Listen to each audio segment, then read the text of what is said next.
appreciate you guys being here. Before I get into the game and get into some of the other things, the first thing I need to probably do is, how much I appreciate our strength staff, our academic people that enabled us to get where we are today. It takes a village to run a football program, and it sure isn't just me out there that coaches these kids up. We got great staff, new staff, but told them last night in our final staff meeting, I love them all. They did an unbelievable job preparing our kids. You saw the number of young kids that were out there, and that was what's fun, is to see those young kids exceed and excel when they get opportunities to be Bison. And I just left the locker room, and there's a lot of young guys in there that became Bison today. The first snaps, first reps of real football, and so that was fun to see. Loved the way our kids came out, and we started fast, and I thought that was critical. We used the Youngstown game from a year ago to continually remind our team that this group has beaten FCS quality programs before, and we're down 14, 2 touchdowns in the fourth quarter and scored 16 unanswered a year ago, and so we weren't going to allow that to happen, and challenged them to be great and be so great that people can't ignore them. And I thought they did a great job doing that. Super excited about Trey Lance, of course. I saw the stats probably at halftime. I haven't seen him since the game, but he couldn't have had very many incompletions today. And he must have had to deal with the tight ends or the crew chiefs, as we call them, because every time I looked up, they were catching a touchdown. So there must have been a behind closed doors bribe going on there with those two position groups. But defensively, again, excited for Coach Braun, and the defensive staff did a great job getting off the field on third down. There's always things that we could continue to improve on. The ball was on the ground way too many times. I thought there was too many penalties, and then the first series of the second half, I was a little disappointed in our effort on the defensive side. We're better than that, and our kids know that, and we'll hold them to a high standard when we get back on Monday. With that, I'll open it up to questions. I was really happy, but I knew that was going to be a strong point going into the season. You talk about, we have one of the best, I think, offensive line coaches in the country in Coach Blazik, and 2, we got 10 guys that can play football at this level and maybe even higher. There's some guys that are legitimate. When you average 6'5", 310 pounds, and they can run and move like our kids can, I'm going to be excited all year long for that group. We need to be able to lean on them. Are you Trey Lance? Yeah. If you were a innocent bystander coming in watching him, you never thought he was a redshirt freshman today. I thought he had a ton of moxie, ton of maturity, and did an outstanding job of executing the offense, controlling the huddle. We didn't have I don't know if we had we had one false start early in the game with a tight end. Didn't have a delay of game. I mean, he got the communication going and did a great job of some on the field adjustments as well, getting us into the right place. I think he did a great job of making his reads. The thing we tried to prevent is him making full field reads. Just stay to one side, and if it wasn't there, take off. He showed today he's got great speed, and he's a big physical cat. You guys have a really young group of pass catchers. How do you think they showed up today? Well, Pheonix made an unbelievable catch. I mean, that's a big-time catch over the shoulder. That ball was in the air for 30, 40 yards at least. So excite Christian Watson making a catch, but it was the yards after the catch that I thought were so critical. And he's starting to show himself. Tight ends did great. Hunter Lukey. Earlier I talked about guys who became Bison today, had a big catch for us. And then, again, great balance for a redshirt freshman, gets us a first down. So Jake Lippy played. Didn't have a catch, but you know what? It's going to be easier the next time he lines up and plays for us. Because he has these valuable reps right now in front of an unbelievable environment and venue, and I'd be remiss if I didn't say how awesome it was for the Twins to allow us to do this weekend. Was Trey's throw better, or was Pheonix's catch better? I plead the fifth. It was both great on both sides. I'm not going to pick sides today. What can a play like that do early in the game? Well, I think it excites everybody. I mean, one, the confidence it generated with our quarterback and his receivers, knowing that, hey, this guy can get us the ball wherever we need it, and we can catch it. And 2, just anytime you make an explosive play like that, it gets the juices flowing and everyone gets excited. As far as come out of that game pretty clean health-wise? Yeah, I think we had some, surprising, had some cramping today. And, that's always one of the things. I know Coach Kramer routinely, tries to warn our guys about not a hot day. That doesn't mean you can stop drinking water and hydrating. That needs to be a lifelong thing. It needs to be every day of every week. So I think we learned a valuable lesson there. We got to continue to hydrate and do a great job taking care of ourselves. Did your kicker get hurt? He did on the opening kickoff, and from what I heard, tweaked his thigh. But of course, he wasn't going to tell anyone until he knew he could run the 2-point play. Was that a predetermined call on the 2-point play, that you were going to do that? What do you think, Dom? My challenge to our team and our coaches is we need to make everyone defend every single play that we're out there. And I know as a defensive coordinator, and I've been on the other side, where you have to defend every snap. You're worried about every situation. I'm going to make somebody else be that guy. How do you feel like that balance went without showing all your cards, but still putting stuff on film that people? Oh, when you do it early, they got to prepare for it now. And so, whoever our opponent is next week or the week after, they're going to have to take 10, 15 minutes a week now and say, okay, one, how do we stop that play? What are the alternative or the secondary plays that come off that look? So, like I said, we're going to make people have to defend every snap. Was Jake going to be out for a while?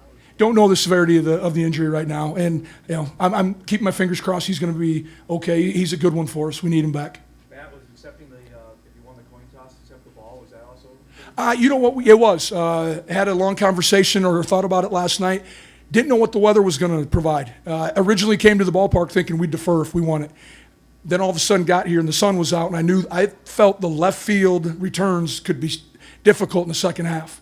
Well, let's take the ball right now, avoid that situation, and force the opponent to have to catch it in the light. So that was kind of a predetermined, thought-out process where I had to get up on the board and even draw it out to make sure I knew what I was talking about. Was there any issues playing on the baseball field, or did it just turn out to be a football game? It was a football game. There was probably a little bit of footing, but as I addressed our players pregame, Butler had to play on the same field we did. There wasn't any advantage one side or the other. A couple times I think I got on the headphones and tried to just warn Coach Roll, hey, do you want to run it into the dirt or do you want to run this play into the grass? Just because of better footing. But otherwise it was 120 yards long, 53 1/3 yards wide, and our kids enjoyed the opportunity. I think once we started playing, it didn't really matter. I joke, we kind of practiced a little bit on grass through fall camp, maybe half of it. But at the same time, I told our kids, that's all that any of you ever grew up on was playing on dirt and grass. So let's not make it too big a deal. Kobe, potentially part of the long-term plan, it seemed like he was ready. Well, I thought he was pretty special today out there. He's a young man we didn't find until late in the process in recruiting, and I think Bison fans probably already know what jersey number he is. He's a special young man, has a ton of tools, runs with great pad level, always falling forward, and he's going to continue to get better. And the package that we can use him in can expand, I think, now that he has some great confidence. So, we'll continue to see where we're at. The 4-game rule kind of throws hesitation into just saying he's available, but it was sure nice to get him some live reps today and playing real football. Matt, that run by Trey to start with a touchdown, that almost reemphasized in your own mind, this is the guy I knew all along to be my starting quarterback.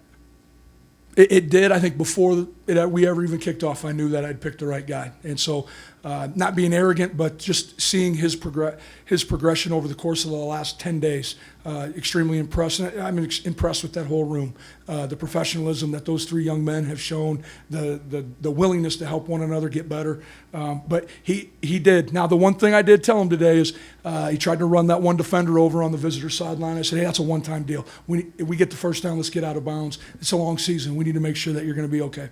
Did you leave him in for an extra series or two, given the score, knowing that he needed more reps, or is that? That was part of the plan. We wanted to get as many reps with the 11 so-called starters as we could.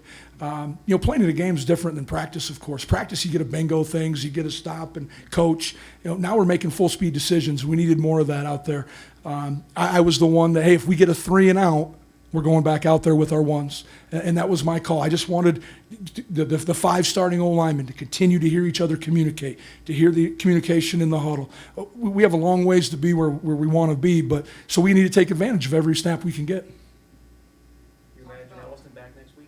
That's the plan, and I was so glad that, talking about Ben Ellison, Ty Brooks came up to me today, and Ben walked out with our captains, and he deserves to be. I mean, he is a critical part of our team. But Ty Brooks came up to me and said, Coach, you make sure the 4 kids from Minnesota walk out as captains today. So, unselfish kids. Talk about on Monday choosing the right shoe. What went into the process of choosing the right shoes for each guy? For each guy? Well, what we ended up doing is probably everyone brought 2 pairs of shoes, and we tried to get here a little bit early today. Generally, we get here 2.5 hours before game time. Today was probably 2:45. I wanted our guys to get out on the field, get on the dirt, walk around, do the things that 18 to 22-year-olds do. Instagram, Snapchat, all that stuff. Get it out of your system, because when I come out, I don't want to see any of it. And so they did a great job, as far as getting out there and making sure that they were ready to go. All right, I appreciate it, guys. Thank you. Better than what happened today? No, I don't think so. I thought we just dominated up front. It's one of the things that we talked about. I didn't get touched in the pocket at all, and I think, it's a credit to the Rams and the work they put in every day. And I think everyone could see that, they dominated the game. Obviously, the receivers made a lot of big plays, but, when I don't get touched and I can sit back in the pocket, it's a good feeling. Pheonix, talk about the touchdown catch, the over the shoulder thing. When did you pick it up, and did you think you had a shot to make a play on it? Yeah, so right off rip, I knew this ball had to be going to me, so I just made sure I'd get clear of the corner. Trey slung it out there perfectly. I just had to go up there and get it, and he threw a perfect ball. Offensive line gave him a lot of time in the pocket, so it couldn't have worked out better. James, we talked this week about the experience you get to play here, close to home, family and friends, Target Field. Just matching expectations, what was this experience like, and especially to be able to get that win in front of so many guys? Yeah, great win for our program. It actually exceeded what I thought was going to happen. I obviously came in thinking that, I want to score a touchdown, obviously, but just that play, having the fans right in the background, I got headbutted right away as I caught the ball at the touchdown, so I was ringing a little bit, so I didn't know where I was at. But it was just an awesome feeling being around my city. What did you think of Pheonix? What did you see when you threw it? I threw a little behind him, honestly, but he did a great job adjusting to the ball. He made another play just like he always has been. Trey, you have your mouth guard up your face mask. Do you have 2 mouth guards? Were you forgetting to put that thing back in, or what was going on there? We're going to say I have 2 mouth guards. Yeah. Did you find, were you going to your second, third receivers at times? Can you give us progression kind of inside there? Yeah, they did a great job mixing up looks. They gave us a lot of different coverages, that we didn't really expect. They did a great job of shifting up front. I think they just game planned really well for us. It gave us some fits early. But, again, I think the O-line just took over and dominated the game. Zach Mathis had a couple of big catches. Obviously, Pheonix had a big catch, and, our tight ends ran some really good routes and got open, as you can see with their red zone catches. But, just finding the open guy. Like I said, they mixed up a lot of looks, so sometimes I did, have to get to my second or third guy.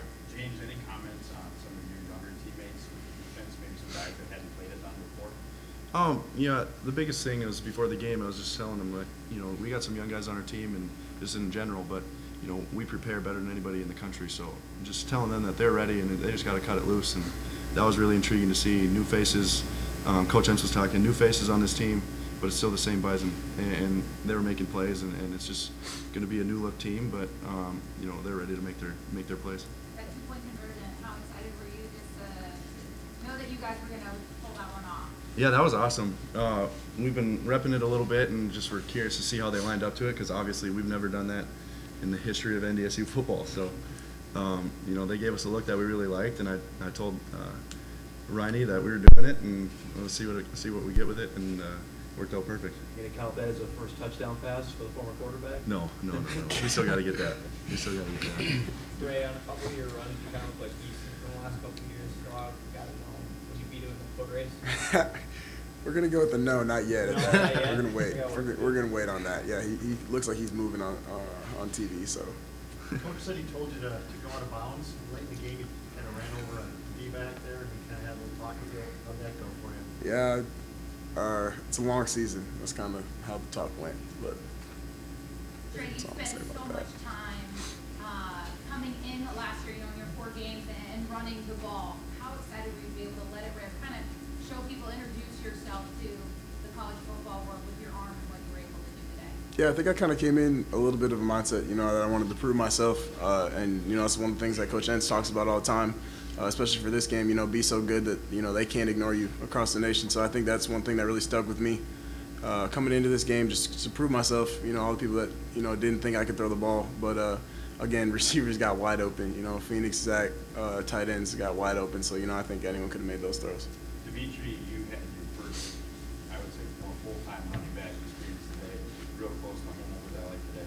It was great, actually. Getting back since high school, being in the backfield felt great. So I shout out to my Rams up front. They did a great job all game, so that felt great. Feel like a long time coming after what the redshirting last season to get out and play today? Oh, yeah. Like, after that whole season, being on the scout team, going against the best defense in the NCAA, so they just got me better, and I got them better, so it was great. This is what the plan was, right? When you moved from receiver to running back? Oh, So yeah. it kind of all came together today. Oh, yeah. It was great. For first game back there, especially in Minneapolis, big crowd, record. I loved it. Do you feel like your time as a receiver made you a better back? I wouldn't say that, but I'd say the few techniques that I've learned at wide receiver, yeah, I think it made me into a better back. Did it make you appreciate it maybe a little bit more? Oh, yeah, for sure. Pheonix, what was it like? How was it hard to, knowing it was the big event? I mean, how many friends and family did you have here? How hard was it to stay focused? What kind of things did you do to deal with some of the whole game atmosphere? Yeah, all week, getting text messages, phone calls, FaceTimes. A lot of friends and family. I had about maybe 20 to 30 friends and family here today. So I just, I've always been a phone, social media guy, so it was just normal for me just to be on my normal social media, normal phone. I think that's what helps me, honestly, just continue to be myself. I might get into muting my phone for a little bit closer towards game day, but I just stayed myself. James, to start your senior year and have it be here as in Target Field as a native Minnesotan, did it live up to the expectations you had? That was incredible. And, I was a little curious to see how the stadium fit with the field. I mean, only looking at it on pictures, but the atmosphere was incredible, and the fans were awesome. And it was just looking at it as a once in a lifetime opportunity, and just tried to enjoy every second of it. Did any of you, what was the footing like out there? Was it tough trying to figure out what the right pair of shoes was to wear? I feel like it was pretty good for the most part. The dirt was a little tricky. We practiced on our women's softball practice field earlier in the week, just to run a couple routes, and the dirt was thicker. The dirt here was a little thin, and it was kind of hard to break down, but for the most part, it held up.